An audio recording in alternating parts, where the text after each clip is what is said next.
Okay, let's have another game. So, borello 2079. So I'm playing my trusty French defence. I'll play bishop e7, I think. Although maybe I should vary with other waiting moves there. There's a choice of waiting moves which are fascinating. Like a6, h6, that sort of stuff. Like c6 I used to play a lot. I mean, I should vary a bit. For your interest as well as my own interest, to get a bit of variety. Okay. So f4, f5, he's going to have a fast chain attack. So can I play queen here to try and provoke knight f3? So that's the question. Can white get away with f4? I don't think so. I'm not sure.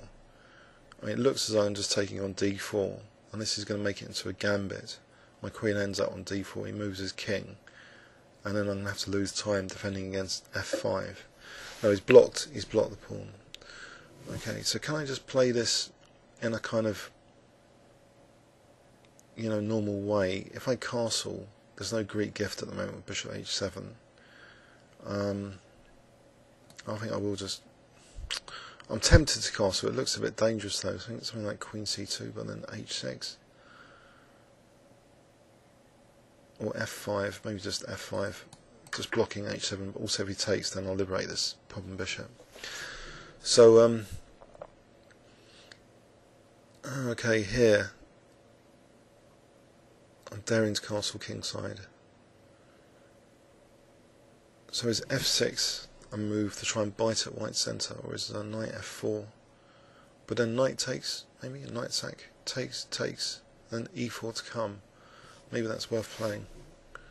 If knight f4, so f6, knight f4, knight takes e5. It would liberate this bishop. I'll try it. So knight f4, knight takes e5. If this is designed against that, then that's fascinating. Now here, I don't know. I could play bishop takes f6, or I could play knight takes f6. Bishop seems passive on e7.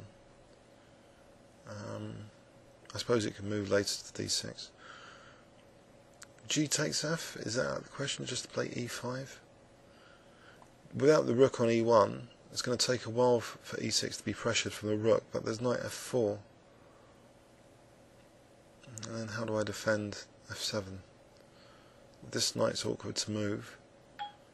e5, starting to get a bit hairy for my king, I think. Knight e6, rook f7. Takes. That's, I don't know. There isn't a knight g5, or where is it? Knight g5, bishop takes. I don't know. I think maybe safer is, or maybe just rook takes f6 here, just to still, you know, keep pressure on e5. In fact, I don't know. Rook f6. There's bishop g5, rook f7. But again, we can play bishop h4 there. No, he can't. Actually, bishop e7, knight e7. I'm going to try the rook. Otherwise I'm going to lose on time here deciding which way to take. It's only a 5-minute game. So now here, what about rook takes f3? That looks like a tasty positional sack. Yeah, I'll go for rook takes f3. Okay. In fact, can I have a Zwishin sack here? Rook d3. So I've just... and then knight takes e7.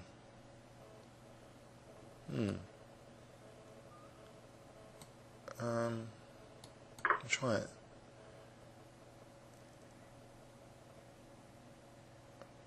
So three minor bits and a rook against one minor bit and two rooks. So it'll be two pieces for the rook. So maybe rook takes f3 wasn't such a bad move here actually.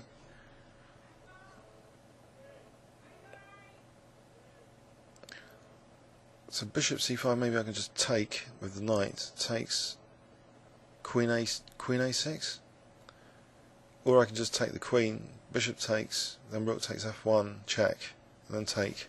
So this is not bad. Take the queen. Is that better? Takes the bishop. Rook takes. I simplify down, so I think from that respect, why not?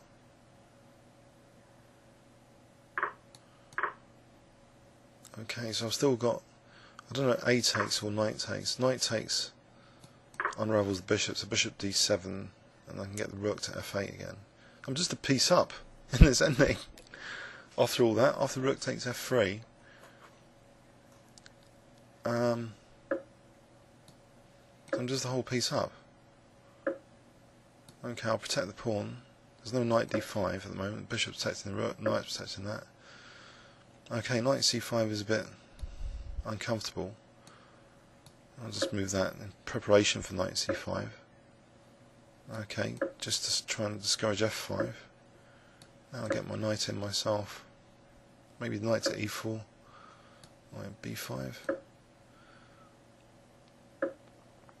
Okay, knight can still come to e4. Nice classic square for the knight. Central. I think it's all over again. I think I'll try and get a grip on these light squares now. In fact, e5 is gagging for it, because then bishop g4, check, and then if he does something about that, then he takes d. So I think e5 is good.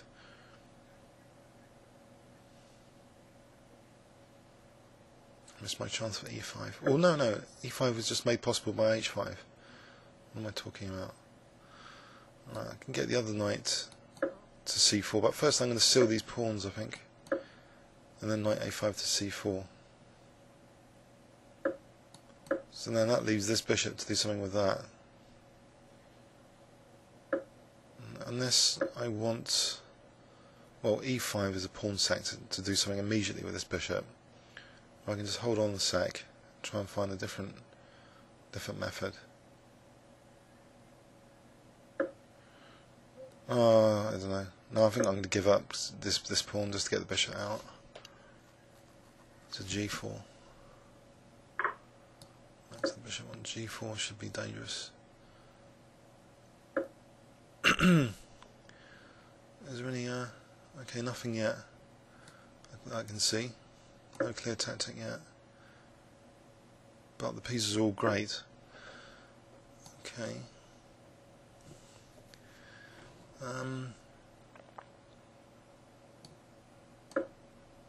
suppose there's knight c6 or knight d5 to take on e4, but then my rook coming to the 7th.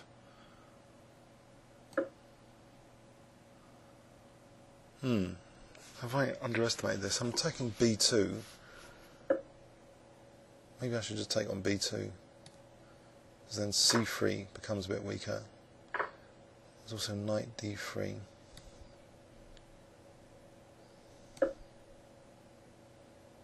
I mean, getting the rook to the 7th is the breaking point of white's position, or this pin.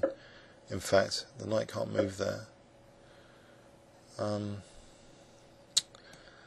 let's move quick. Come on, come on. So, exchange of rooks, is that imminent?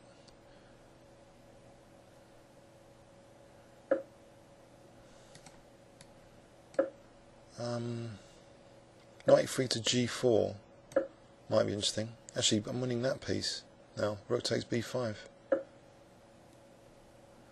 So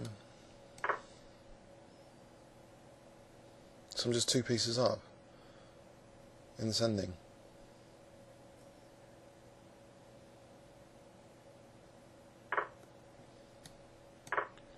Take that rook.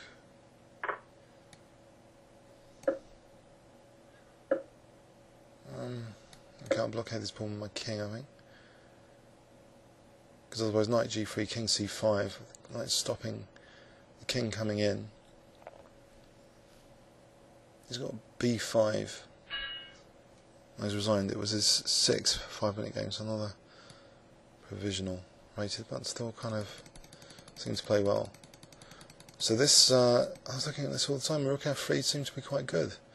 So that's amazing. Bishop g5 is almost like I set a trap inadvertently. So rook takes f3, attacking the bishop.